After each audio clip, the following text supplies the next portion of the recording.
আমার কেন যেন মনে হয় এই আলোচনা, এই বৈঠক, এই যৌথ ঘোষণার মধ্যে বেশ কিছু যদি এবং কিন্তু আছে। উপদেষ্টা কি বলেছেন? বিএনপি মানে ভারপ্রাপ্ত চেয়ারপারসন উনি কিন্তু স্পষ্ট করে বলছেন, উনি স্পষ্টভাবে বলছেন যে আগামী বছর রমজানের আগে নির্বাচন আয়োজন করার জন্য উনি একটা প্রস্তাব দিয়েছেন। ডিসেম্বরে করলে ওটা রমজানের আগেই হয়, কোনো সমস্যা নেই, উনি একটা প্রস্তাব দিয়েছেন। প্রধান উপদেষ্টা কি জবাব দিয়েছেন? তিনি বলছেন যে উনি প্রথমে বলছেন যে আমি এপ্রিলে একটা ডেট ঘোষণা করছি।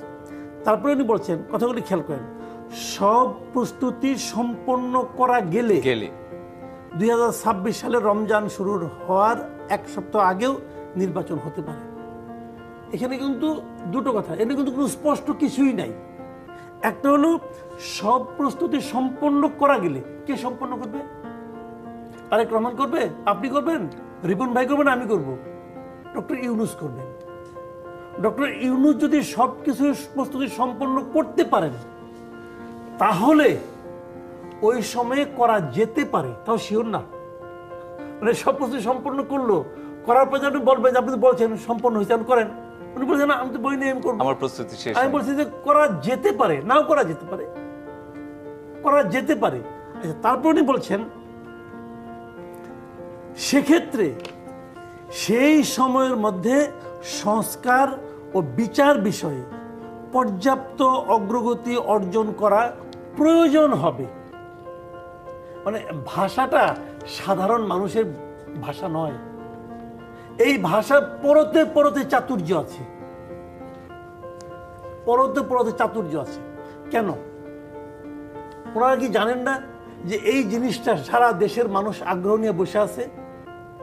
ভাই সরাসরি বলেন না, কোনো ঝেড়ে কাশেন, ঝেড়ে কাশে নাই তারা, নানা রকম ইফ বাট, মানে যদি কিন্তু, এগুলি অনেক কিছু বইলে একটা কথা বলছে, মানে থাপ থুপ দেওয়া, বুঝ দেওয়া আর কি। শুনেন, বিএনপির জন্য এগুলি কিছু যায় আসে না। বিএনপি জানে তাদের কি হবে, নির্বাচন হলে কি হবে। তুমি আজকেও নির্বাচন দিবা, কালকে হলে দিবা, পরশু হলে দিবা, তুমি তো অনন্তকাল থাকতে পারবা না। ওই যে ঈদগার মাঠে নামাজ পড়তে গেলে কে কে কইছে 5 বছর, কেউ বলছে আজীবন, ওগুলি কোনো বেল নাই। আপনাকে তো আলটিমেটলি ইলেকশন দিতে হবে, পরে দিলে পরের মতো আচরণ হবে, আগে গেলে আগের মতো আচরণ হবে, কোনো সমস্যা নাই। কিন্তু এই জন্য বিএনপির কোনো মাথা ব্যথা নাই। বিএনপিকে ঠিক আছে, যা বা তুমি করো করো, কিন্তু কোশ্চেনটা হলো যে ওনাদের টেন্ডেন্সিটা কি? ওনাদের যে টেন্ডেন্সি, এটা ভালো না। কথা ঝেড়ে কাশেন, বলেন সব প্রস্তুতি কি, প্রস্তুতি বিষয়ে কি উনি বলতে চাচ্ছেন? উনি বলতে চাচ্ছেন যে বিচার করবেন, উনি বলতে চাচ্ছেন যে সংস্কার করবেন। বিচার কে করবে? বিচার কার করবেন? বিচার কি আপনি এক শেখ হাসিনার করবেন, নাকি সারা দেশের সমস্ত দুর্বৃত্তের বিচার করবেন? কোনটা করবেন? বিচারে কি ক্রাইটেরিয়া ঠিক করছেন? বিচার কি পার্টিরও করবেন? তো এইটা যদি করতে যান, সবগুলি বিচার যদি আপনি 6 মাসের মধ্যে শেষ করতে চান, ডিসেম্বরের মধ্যে শেষ করতে চান, তাহলে তো আর দুনিয়ার বিচার সব বাদ দিতে হবে। বাংলাদেশের আদালতের কি সেরকম সক্ষমতা আছে? বাবুর সাহেবের কথা খেয়াল আছে? 2013 সালে ফাঁসির রায় হয়েছিল, ফাঁসির রায় হয়েছিল, ফাঁসি। মানে এই 12 বছরে পারছে কি মানে পায় নাই? গভর্নমেন্টের আগ্রহ কোনো কমতি ছিল? এটাই বিচার প্রক্রিয়া, কমতি ছিল, তারা চায় নাই। আমি একটু ঢুকি আপনার কথার মধ্যে, বলেন।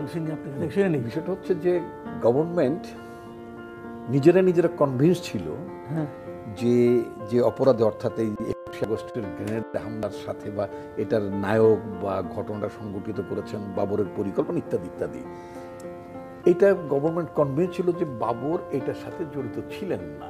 কিন্তু পলিটিক্যালি ড্যামেজ করার জন্য বিএনপিকে, তৎকালীন বিএনপি গভর্নমেন্টকে, এবং যেহেতু বাবর তৎকালীন স্বরাষ্ট্রমন্ত্রী ছিলেন, এইখানে যাতে বিএনপি চাপের মধ্যে পড়ে, সেজন্য কি করলেন, রায়টা দিলেন ফাঁসির, কার্যকর করলেন। কেন কার্যকর করলেন? এটা মানুষের জান যাওয়া, তো তাই না? ওইটা তো মনে করেন আপনার সাকা চৌধুরীর ক্ষেত্রে তো ওই সময় নেয়নি তারা, একটা মানুষের জান যাওয়া। তো না, সালাউদ্দিন কাদের চৌধুরী জান যায় নাই। এটা একটু আবার সালাউদ্দিন কাদের চৌধুরীর বিষয়টা আরেকটা রেটরিক, কি আমি আপনাকে আসছি।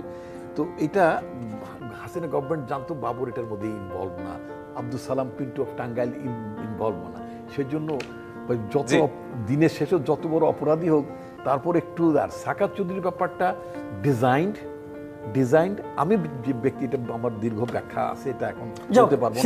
সাকাত চৌধুরীকে ফাঁসি দিতে হবে এই কম্পালশন থেকে, বাইরের নির্দেশ থেকে শেখ হাসিনা কোটি এক্সিকিউট করতে। যে নিশ্চয়ই সেটি নিয়ে অন্য আরেকদিন আলোচনা করব। আমি সেই কথা বলছিলাম যে এইগুলো আসলে কিন্তু একটা লং টার্মের ব্যাপার, যে কথা বারবার বলা হচ্ছে যে আপনি এইগুলো করে তারপরে করতে পারবেন, এই শর্তগুলো রাখার তো কোনো দরকার ছিল না। আমি কিন্তু সেই কথাটাই বলছি, যখন শর্তগুলি থাকে না তখন মানে একটা সন্দেহ মানুষের মধ্যে থাকে। কিন্তু দুটি বিষয় উঠে আসলো আসলে, সব দলীয় ঐকমত্য হওয়াটা কোনো জটিল ব্যাপার। অলরেডি তো আপনাদের শিরোনামই দেখলাম যে এনসিপি বলেছে যে এত দূরে যে মিটিং করার দরকার কি ছিল, এটা তো দেশেও হতে পারত। কাজে যাই বলেন না, কোনো কারো না কোনো আপত্তি থাকতেই পারে। সব দলীয় ঐকমত্য হবে, আবার কিছু কিছু ক্ষেত্রে হবে না, তাই না? যেমন আপনার জুলাই ঘোষণার কথা বলা হচ্ছে, সেখানেও শুনলাম যৌথ ঘোষণায় ওইখানে আর কি আমির খসরু মাহমুদ সাহেব বললেন সব দল যদি একমত হয় তাহলে হবে, আর যদি সব দল একমত না হয় তাহলে হবে না। কারণ সব দলকে আপনি পাবেন কিনা, একমত করতে পারবেন কিনা, এগুলো কিন্তু অনেকগুলি এখানে যদি কিন্তু এগুলো কিন্তু আছে। তারপরেও আমি মনে করি যে বৈঠক মানেই ভালো, আলোচনা মানেই ইতিবাচক একটা কিছু। আলোচনা যদি না করি, আমি যদি আপনার সঙ্গে কথাই না বলি, তাহলে আমি কি চাই, কেন চাই, সেটাই আপনি বুঝবেন কিভাবে? আপনারটাই আমি বুঝবো কীভাবে? একটা কথা মাথায় রাখবেন, একটা যৌথ ঘোষণা আসছে এবং সেই ঘোষণায় কি তারা বলছে, মাত্র কয়েকটা পয়েন্ট কিন্তু, যে ডক্টর ইউনূস বলেছে উনি কবে নির্বাচনের কথা ঘোষণা করেছেন, তারেক রহমান সাহেব বলছেন যে ওনারা কি চেয়েছেন, তারপরে তারেক রহমান সাহেব একটা প্রস্তাব দিয়েছেন যে মাঝামাঝি হলে, রমজানের আগে হলে ভালো হয়, এক সপ্তাহ আগে অন্তত। উনি বলেছেন যে কিছু শর্ত বলছেন যে এইটা হইলে ওইটা হইলে তাহলে হওয়া সম্ভব। ওই আলোচনা আমি পরে আসছি। দুজনে আলোচনা হয়েছে কতক্ষণ? 1.5 ঘন্টা।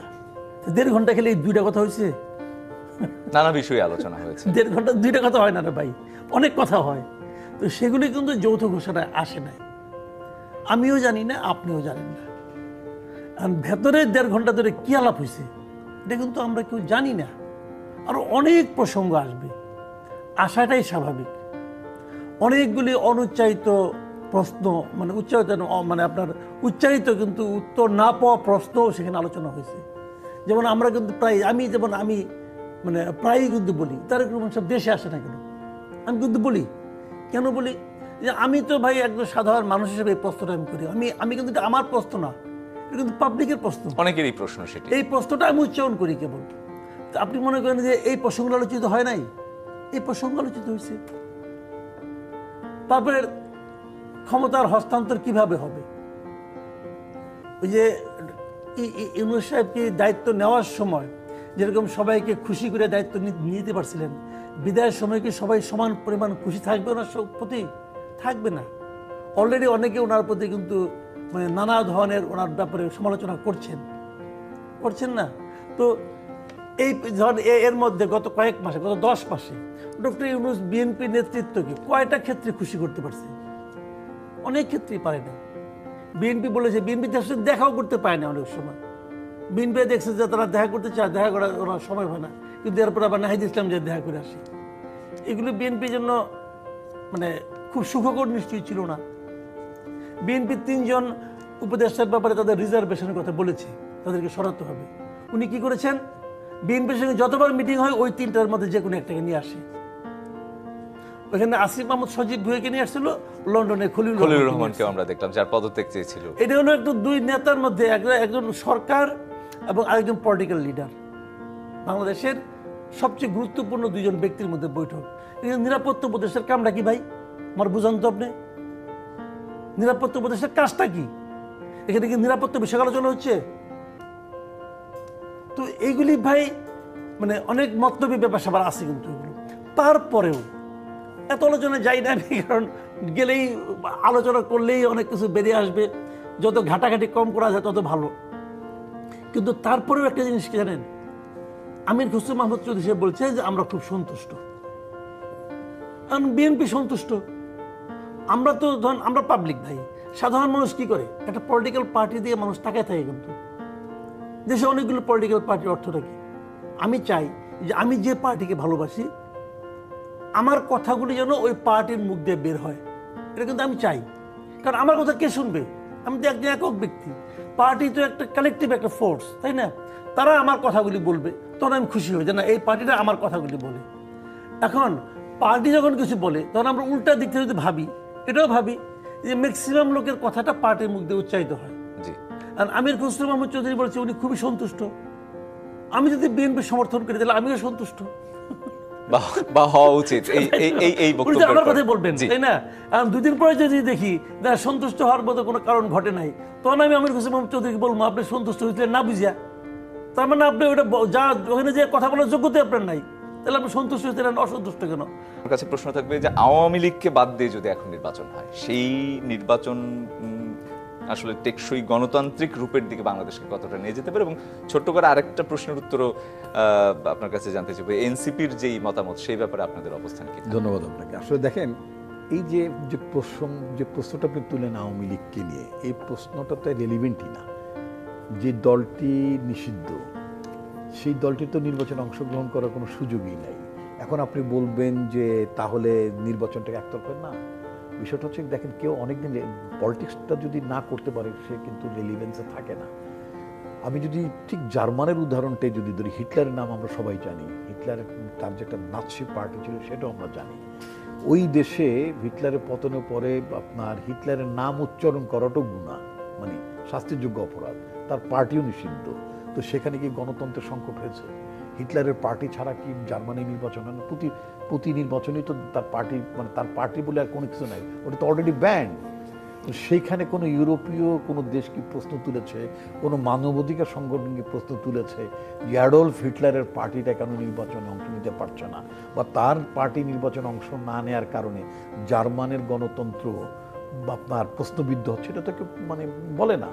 তো সুতরাং বাংলাদেশের কনটেক্সটে যেই পার্টিটির প্রধান বাংলাদেশে এই নারকীয় হত্যাকাণ্ড, গুমের মতো ঘটনা ঘটিয়েছে, she is not less than আপনার মানে হিটলারের চক্ষু, সে তো লেডি হিটলার, তাকে নিয়ে তো আপনার তার পার্টি রাজনীতি কেমনে করে? এটা তো একটা মানে কমিটেড মানে আপনার crimes against humanity in Bangladesh. তো সুতরাং তার দল নির্বাচনে অংশ না নিলে সেটা হবে না, মানে গণতন্ত্র টেকসই হয়। আমি শুধু জার্মানের উদাহরণটা আপনাকে জানলাম। একদম। তো সুতরাং আমার মনে হয় না যে এইগুলো নিয়ে আমাদের বা এই ধরনের আলোচনা হলে হবে কি, আওয়ামী লীগের পতিত স্বৈরাচারের যে সমস্ত লোকজন আছেন, দেখবেন ওই যে লন্ডনে একটা ছবি দেখেছেন না, আওয়ামী লীগের লোকরা ধুমায় পতিত স্বৈরাচারের মন্ত্রী টন্ত্রীর ধুমায় বিয়ের অনুষ্ঠানে গেছে। ওই হারামের টাকা, লুটের টাকা তো আছে যেগুলো পাউন্ডে কনভার্ট করছে, টাকা পাচার করছে। এখন ওখানে আরামায় ফুর্তি ফার্তা করার জন্য যথেষ্ট উপযুক্ত সময় আছে। ওরা ভাবতে পারে যে এখন যদি বাংলাদেশের মিডিয়াতে, তাহলে আমাদের রেলিভেন্স নিয়ে বা আমরা না গেলে টেকসই হবে না, সাস্টেনেবল ডেমোক্রেসি হবে না, এরকম ভাবে নাকি বাংলাদেশ? তাহলে এক কাজ করতে পারি যে যা পাচার করছি আরামে আয়েসে কিছুদিন কাটাই, আমরা এই তো চলে এলুম বলে, ওই যে সেখানে বলছে না চুপ করে না কি বলে, চুপ করে না কিভাবে চলে আসবে। তো না, ওইটা মানে এই ধরনের আকাঙ্ক্ষা করার কোনো কারণ নেই। চুপ করে চলে আসতে হবে। বাংলাদেশের তার যে অপরাধের মাত্রাটি, তাকে বিচারের সম্মুখীন হতেই হবে, তিনি যেখানেই থাকুন না কেন। একদম পরিষ্কার। মাসুদ কামাল, জি, আপনার কাছে আওয়ামী লীগের প্রসঙ্গ তো আমরা শুনলাম, আমি একটু জামায়াতের প্রসঙ্গে আসতে চাই। যে বিএনপির সাথে এক ধরনের দূরত্ব কিন্তু আমরা দেখেছি যে কয়েক মাসে। এই যে নির্বাচনের প্রস্তাব দেওয়া হলো এবং বৈঠক ফলপ্রসূ হয়েছে বললো, এরপর কি আসলে জামায়াতের সাথে কোনো ধরনের বিএনপির দূরত্বের সম্ভাবনা দেখতে পাচ্ছেন কিংবা রাজনৈতিক অস্থিরতার সম্ভাবনা দেখতে পাচ্ছেন কিনা? হ্যাঁ, আমি বলি আপনাকে, রাজনৈতিক দলগুলোর মধ্যে অনেক দূরত্ব থাকুক, এটা আমি চাই না।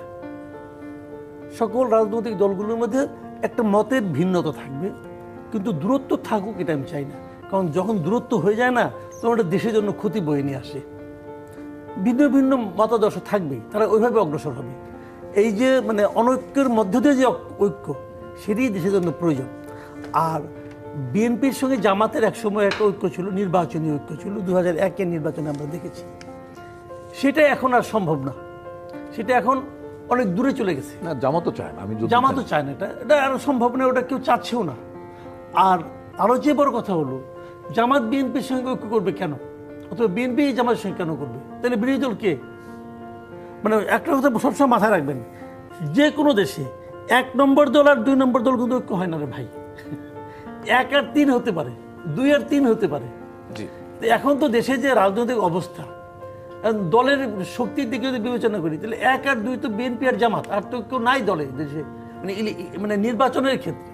তো নির্বাচনী জোট এখানে হওয়ার কোনো স্কোপ আমি দেখি না। কিন্তু আমি সবসময় চাইব রাজনৈতিক দলগুলোর মধ্যে যেন মানে নীতিগত পার্থক্য থাকা সত্ত্বেও জাতির উন্নতির লক্ষ্যে দেশকে এগিয়ে নিয়ে যাওয়ার ক্ষেত্রে যেন একটা ঐক্য থাকে, এটা আমি সবসময় চাই। আর আওয়ামী লীগের প্রসঙ্গে যদি একদম আওয়ামী লীগের প্রসঙ্গ হলো কি জানেন, আওয়ামী লীগ তো সরকার একটা সিদ্ধান্ত নিয়েছে, একটা নির্বাহী আদেশে একটা সিদ্ধান্ত নিয়েছে। এখন নির্বাহী আদেশে সিদ্ধান্ত নেওয়ার পর এটা তারা বিচার করবে।